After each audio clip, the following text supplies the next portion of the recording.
Alors là, les amis, c'est une vidéo, j'en connais le thème pour une fois, mais je n'ai pas réfléchi. Donc déjà, bienvenue sur la mécanique de la vie, l'équation dont vous êtes connue, de l'intro, je suis encore avec l'ami Jeff. Nous allons aborder un sujet qui nous tient à cœur, qui est la certitude, qui doit être développée, même si j'ai pas envie de la développer très longtemps, parce qu'il y a vraiment un point important. On vous le rappelle au quotidien, c'est pour les gens qui nous rejoindraient en route, c'est sur Instagram, Mécanique de la vie. On est aussi sur Spotify, sur Deezer, sur Audible, Amazon Music et sur YouTube. Quand vous voulez nous écrire, écrivez autant que possible sur Instagram. Comme ça, on peut répondre. Et n'hésitez pas à envoyer des questions. C'est plutôt des questions pour faire des vidéos. C'est pas que pour vous répondre parce que c'est très compliqué de répondre à tout le monde. Normalement, on le fait. À ce jour, pour l'instant, c'est encore jouable. Donc, normalement, on répond à tout le monde. Il n'y a pas de souci. Voilà. Mais sait-on jamais. Donc, merci de nous suivre et nous allons aborder un sujet qui est extrêmement important. Cette vidéo sera peut-être courte, je ne sais pas combien de temps elle va faire, on ne le sait jamais à l'avance, mais par contre cette pensée-là, il faut vraiment, elle est très très importante et on va essayer de l'aborder au mieux. Ouais. Là c'est du sérieux, c'est du Merci vécu. à Jeff d'être là, pardon. Non, mais je te remercie moi. C'est du sérieux, c'est un sujet important qui m'a beaucoup fait évoluer, en tout cas quand j'ai essayé d'y prendre part. C'est donc l'incertitude. Un jour tu m'as dit, et il faut bien écouter, l'incertitude c'est la place de Dieu. Mais personne n'en veut dans sa vie. Alors j'aimerais que tu développes ce point et que tu le l'expliques sous forme de mécanique de vie. Alors là je pense que ce qu'on va faire, c'est ça qui me vient Jeff, donc je vais le faire. Donc pour ceux qui savent pas, avec Jeff, on se connaît depuis peut-être 6 mois. Ouais, à peu près. Ouais, voilà. Donc en fait, il a écrit la mécanique de la vie, on a charré. Bon, il avait une passion qui était débordante, voilà. Et en fait, on s'est aperçu qu'on vivait à 2 pas et comme sa passion était débordante et que lui c'est un gros besogneux parce qu'il lit énormément, il a beaucoup de culture générale, etc. Et que moi je suis un cancrissime. Et bien, voilà, il a cette ardesse, il a ce volume de travail qui permet en fait, quand on répond à une question, il en a 6. Voilà. Ce qui est très très bien parce que comme je vous ai dit, je suis pas capable de m'asseoir et de parler. Je suis fait pour répondre à des questions. Voilà. Donc ça, c'est super pour ça. Là, en l'occurrence, le passage qu'il énumère, c'est parce que lui, sa nature, elle est tellement passionnée que c'est un boulimique, quoi. Voilà. Il y en a, leur problème c'est le shit et la coque, hein. Lui c'est comprendre la vie. Donc c'est un boulimique total qui voulait j'espère que je te ferai pas d'affront en le disant, que il veut tout le temps la vérité. Il veut la vérité et il veut toujours trouver ce qu'est la vérité. Et donc un jour j'ai fini par lui faire et par lui dire ça parce que c'est ce qui m'a inspiré. Donc la tournure qu'il a dit, si tu veux, tu peux la répéter pour. L'incertitude, c'est la place de Dieu, mais personne n'en veut dans sa vie. Voilà. Et je lui dis ça parce que le problème, si vous voulez, c'est que tout ce il y a 2 mondes, hein, encore une fois, il y a le monde physique et le monde quantique. Le monde physique peut vous amener une vérité, même si elle est temporelle, dans le sens où si on produit une expérience, on a tous le même résultat de cette expérience. Et le monde quantique, hein, alors j'espère qu'il y en a qui auront un peu des notions là-dessus, même si on l'a déjà expliqué, aura un résultat différent. Donc ça veut dire que moi, si par exemple je fais, je ne sais pas, je lance, on est au tir à l'arc, je tire une flèche en destination de la cible, je vais l'atteindre. Si quelqu'un faisait exactement la même gestuelle, ou je la mets dans un lanceur spécial et la machine peut répéter la même chose. Ce qui va pas être le cas dans le monde quantique où le résultat va être différent. Ça veut dire quoi? Ça veut dire qu'il y a une vérité. Dans le monde physique, c'est que si je mets mon arc et ma flèche comme ça et que je le fais exactement pareil, ça va refaire la même chose. Mais dans le monde spirituel, donc dans la mécanique quantique, le résultat ne sera pas le même. Donc c'est-à-dire que mon arc, quand je le mets dans la même position et tout, une fois la flèche va partir derrière, une fois elle va se mettre à pivoter sur elle-même, une fois elle va partir à gauche, une fois elle va partir à droite. Donc ça veut dire quoi? Ça veut dire que le monde spirituel, le résultat n'est pas toujours le même. Donc ça veut dire quoi? Ça veut dire que la vérité, c'est-à-dire la répétition d'une observation, ne sera pas la même dans le monde spirituel, du coup.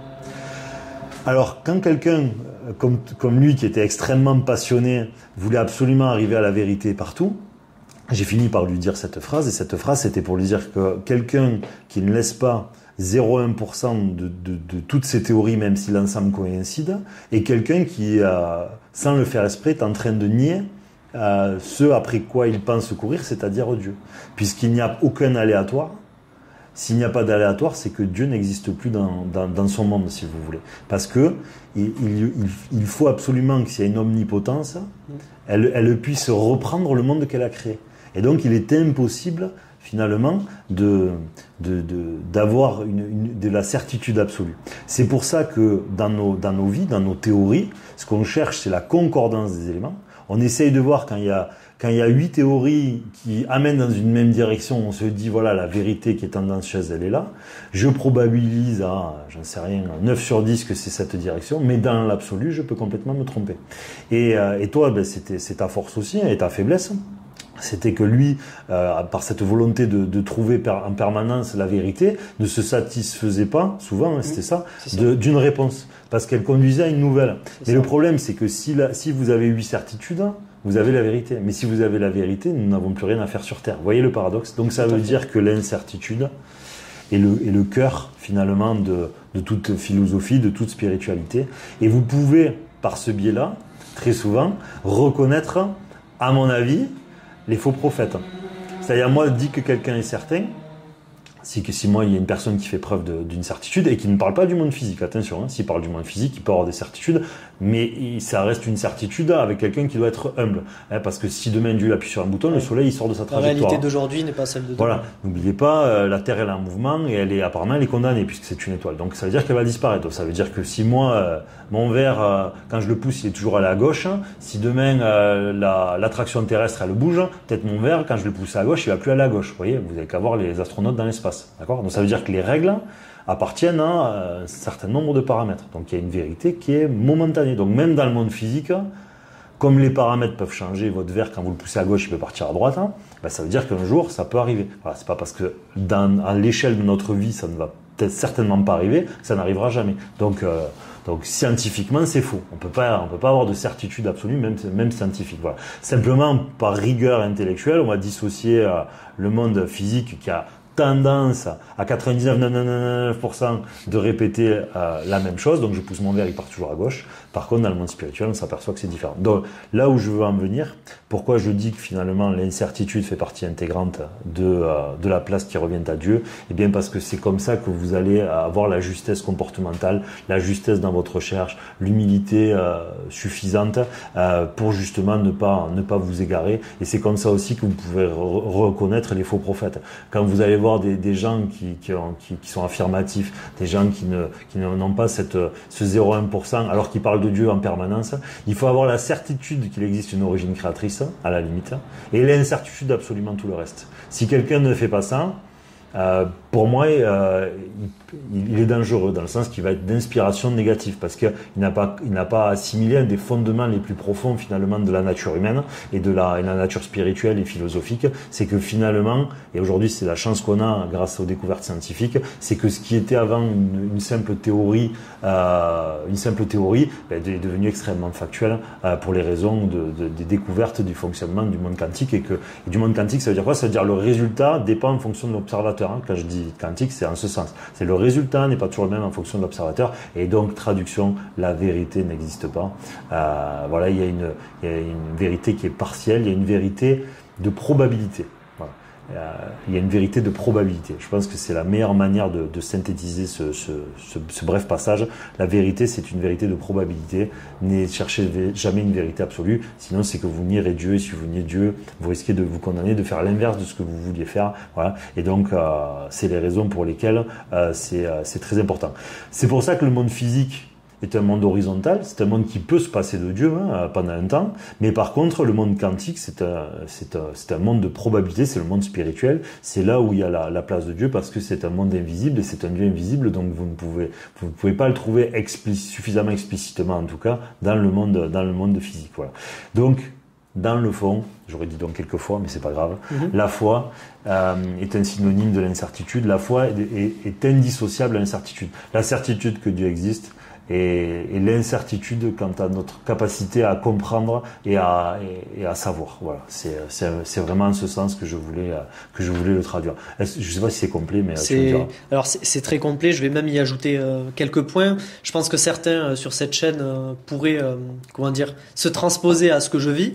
Je pense même que c'est l'objectif, de se mettre dans la peau de l'autre pour comprendre ses problématiques. Fait, ouais, et ceux qui sont attirés par ces sujets-là, donc mécanique de la vie, peuvent être dans ma position. Moi, ce que j'ai remarqué et observé, c'est que tout ce que tu donnais comme observation sur le sujet de l'incertitude, c'était la conclusion finale. Et en fait, j'avais beaucoup de chemin entre ces deux, j'en ai toujours d'ailleurs. Et j'ai trouvé que l'humilité qu'il y avait derrière ça, le fait de ne pas tout contrôler et d'éprouver une certaine foi là-dedans, c'est ce qui faisait que en fait, l'incertitude était une vérité, entre parenthèses, à part entière. Et c'est dans ce sens que je souhaite continuer d'évoluer. Et tu vois, j'ai oublié un mot qui est fondamental dans ce passage-là, c'est de tout contrôler. Et oui. Parce qu'en fait, l'humain est à la recherche de sécurité. On a troqué, je l'ai dit, je sais plus dans quelle vidéo, on a troqué en fait Dieu contre la sécurité.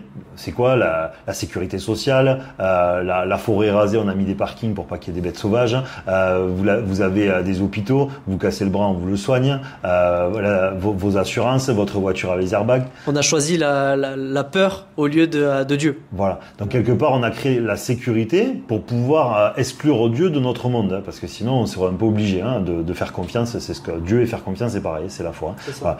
Donc, ce que tu dis, le mot contrôle, c'est un peu c'est le champ lexical, c'est celui qui vient résumer l'ensemble des mots. C'est-à-dire que l'incertitude, c'est refuser de ne plus contrôler. En fait, c'est le moment où en fait on accepte qu'on ne peut pas savoir et qu'on ne peut pas tout contrôler. Et donc à partir de là, ça veut dire qu'on n'est plus en besoin de sécurité, parce que comme nous avons la foi, la sécurité n'est plus nécessaire. Attention, ne soyons pas déconnectés. Là, je parle de confiance. Confiance, foi, c'est pareil pour moi. N'oubliez pas, il y a la conscience. Ne prenez pas l'autoroute en sens inverse, comme d'habitude. Voilà. Votre responsabilité compte aussi. Vous l'avez vu dans une autre vidéo. Donc là, le mot qu'a employé Jeff, qui est le mot contrôle, c'est le mot qui vient sécuriser. Pourquoi ? Parce que le contrôle et la sécurité, c'est les mots qui marchent ensemble. Et comme la sécurité, c'est l'inverse, la recherche de la sécurité sans le biais de la foi, donc c'est-à-dire de Dieu, et l'inverse finalement de la spiritualité, de l'élévation. C'est une façon de contourner l'influence de Dieu dans nos vies, alors qu'on oublie tous qu'on peut faire un arrêt cardiaque à chaque seconde, prendre une astéroïde, mettre le pied, oui. etc., etc. Voilà. Et donc c'est ce mot, c'est bien que tu aies fait ce parallèle. Je ne crois pas me tromper en disant que de nos observations, le contrôle est un des paramètres du peuple occidental. Oui, bien sûr, parce que tout à fait, il a tout à fait raison, mais parce que par la prédominance technologique et étatique et économique, on a modélisé, on a fabriqué, on a réajusté complètement les espaces naturels en faisant des espaces dédiés finalement à la vie humaine et plus à la vie biologique. Voilà.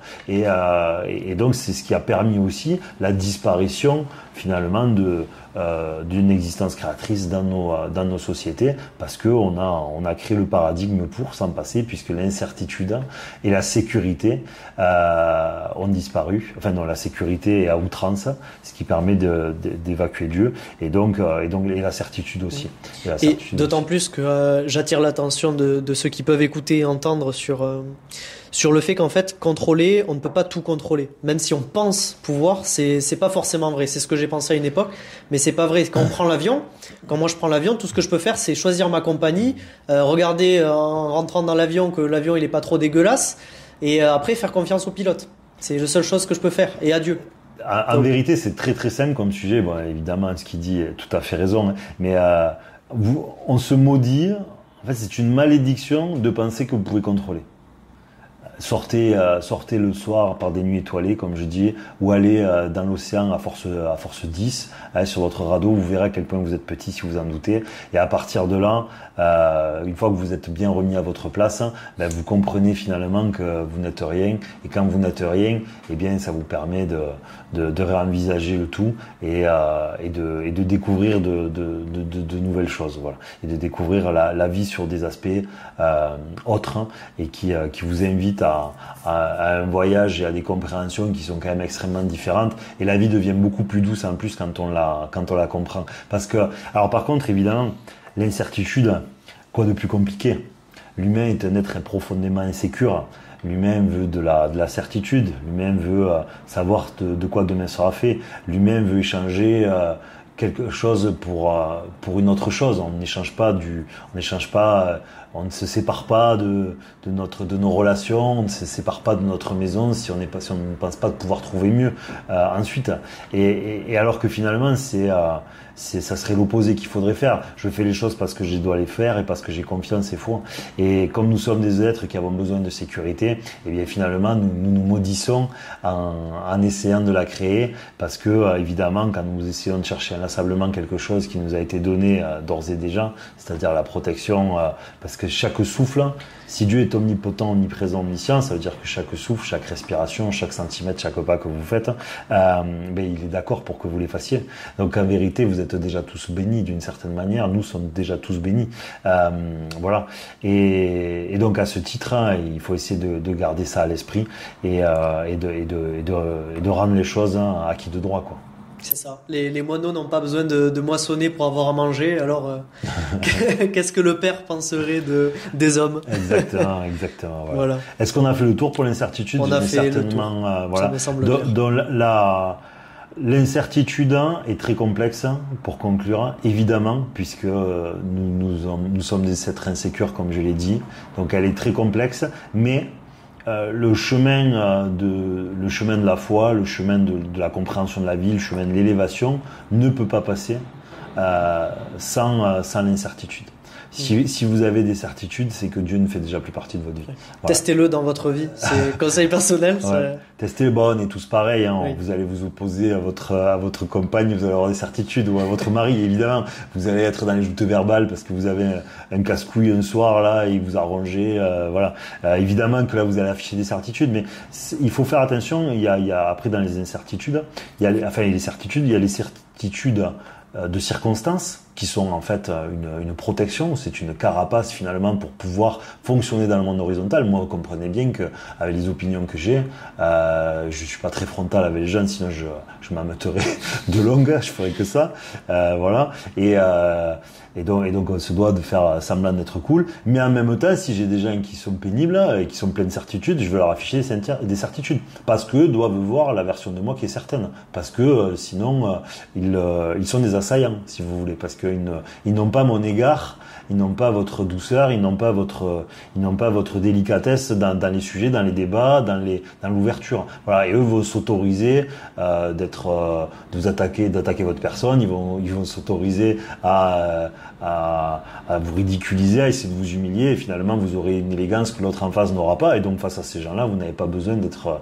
Alors après, l'humilité est quand même elle désarme. Elle a tendance à désarmer quand vous êtes humble. Mais bon, on est des hommes, des fois, si Jésus s'est énervé devant les scribes et les pharisiens, je crois, bon, vous pouvez bien vous enfader un petit peu et avoir un peu de certitude quand c'est nécessaire. Mais en vérité, la seule certitude dans votre intériorité, dissocier ce que votre extériorité montre, dissocier le fait d'être certain parce que les gens vous adressent, vous agressent, vous acculent, vous embêtent, voilà, et dissocier que votre intérieur, elle, peut rester humble. C'est-à-dire, le seul truc qui compte, c'est votre relation, en fait, entre vous et Dieu, en vérité. Et votre incertitude, elle est intérieure. Voilà. Mais il faut pas qu'elle soit maladive. C'est une incertitude philosophique. Ne confondez pas, hein, c'est une incertitude philosophique. Une fois que vous avez des probabilités, vous vous accrochez, hein, quand vous avez 9 sur 10 que quelque chose soit mieux, vous foncez dans les 9 sur 10, mais vous savez qu'il y a 1%, 10% de chance que vous vous trompiez, voilà. Donc, il faut pas tout confondre, hein. C'est pas de devenir un déconnecté qui sait plus. Non, c'est à 9 sur 10, c'est ça, je fonce là-dedans, je m'abandonne à la raison. Je ne pourrai jamais être certain parce que moi, je laisserai toujours la place à Dieu, mais je m'accroche à ce qui est le plus probable. Et je fonce dans ce qui est le plus probable et je m'accroche à ça, voilà. Et donc, voilà, encore une fois de plus, dissociez bien cet élément qui est ce que je montre aux autres qui doit être certain, mais mon incertitude est complète à l'intérieur de moi, et c'est tout ce qui compte, parce que dans le fond, ce qui compte, c'est votre relation entre Dieu et vous, et je crois que Jeff a...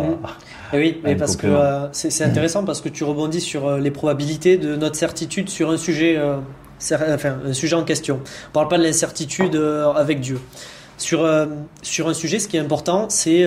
on avait parlé de la théorie de Bayes. Bayes, c'est ça? Ah oui, alors les probabilités bayésiennes ou les probabilités... Fréquentistes, exactement. C'est très intéressant puisqu'on y revient grâce enfin, en fait, vous pouvez penser avoir raison sur un sujet, être certain à 99%. Peut-être que, en réalité, vous avez tort sur ce sujet et que l'autre interlocuteur, lui, était certain qu'à 10%. Et peut-être qu'il vous le fera remarquer, peut-être pas. C'est ça aussi Bayes. Complètement. C'est-à-dire ces probabilités-là, c'est-à-dire que les Bayesiennes, si ma mémoire est bonne, sont des probabilités. Je crois que c'était Vincent qui a un de nos auditeurs, si je puis dire, de la mécanique de la vie, qui avait écrit, avec qui j'avais discuté brièvement, qui m'a appris ça parce que je ne connaissais pas ces probabilités. Donc il m'avait décrit ce qu'étaient les deux. Donc je le salue s'il nous écoute encore. Hein. Je crois que c'était Vincent. Et finalement, moi, je m'avais expliqué. Ensuite, j'avais transposé à ce que moi je connaissais et je lui avais dit que pour moi, le monde était bayésien à 100%, dans le sens où finalement les probabilités sont des probabilités de circonstances. Si vous avez, je vous dis n'importe quoi, vous avez un fauve face à vous, vous êtes en forêt, vous êtes en train de vous promener, vous tombez sur un lion. On pourrait partir du principe qu'à 100 mètres, c'est des probas, hein, c'est un chiffre complètement aléatoire que je vais vous donner, il y en a des peut-être mieux.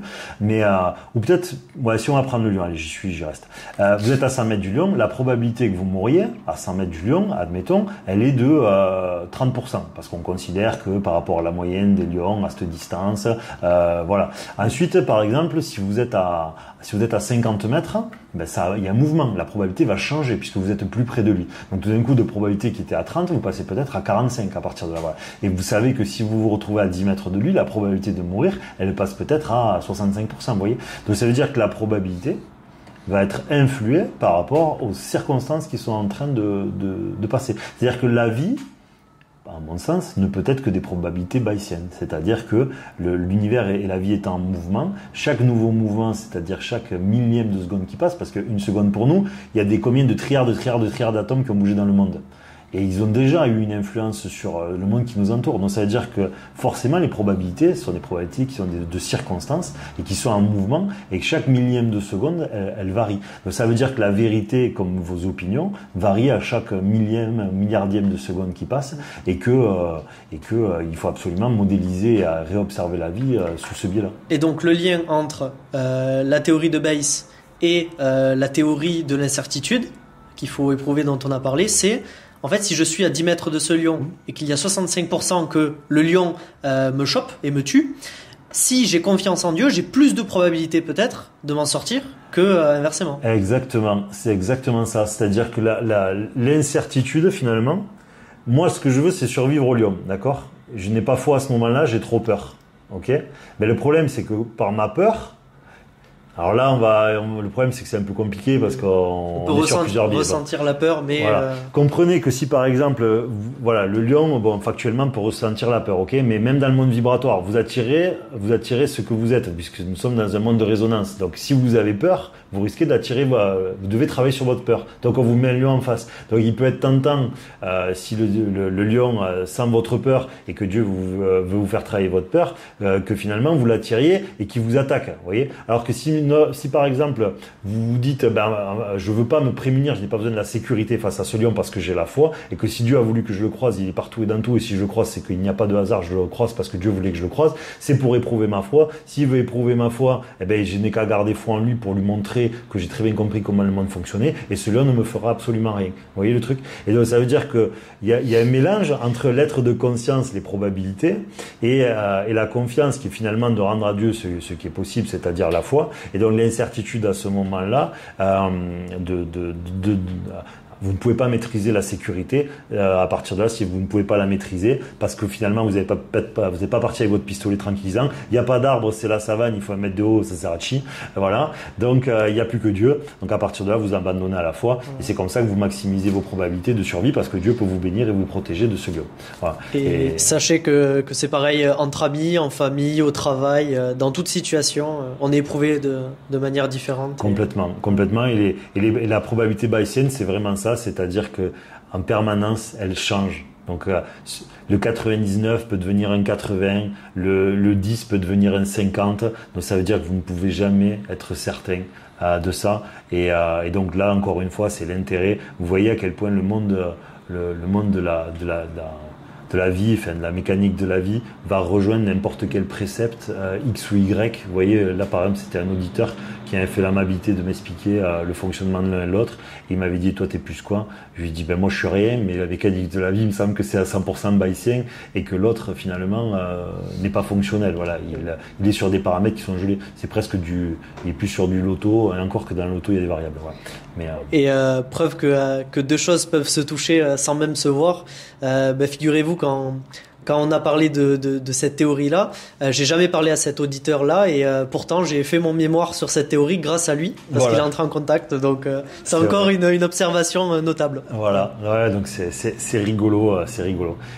Jeff, merci beaucoup de ta participation une fois de plus. Merci de préparer des merci questions. À tous. Merci de ton inspiration et ta capacité à rebondir. C'est vraiment super. Merci à vous tous de nous avoir suivis dans cette vidéo qui est très très importante sur la certitude, même si on a un petit peu dévié.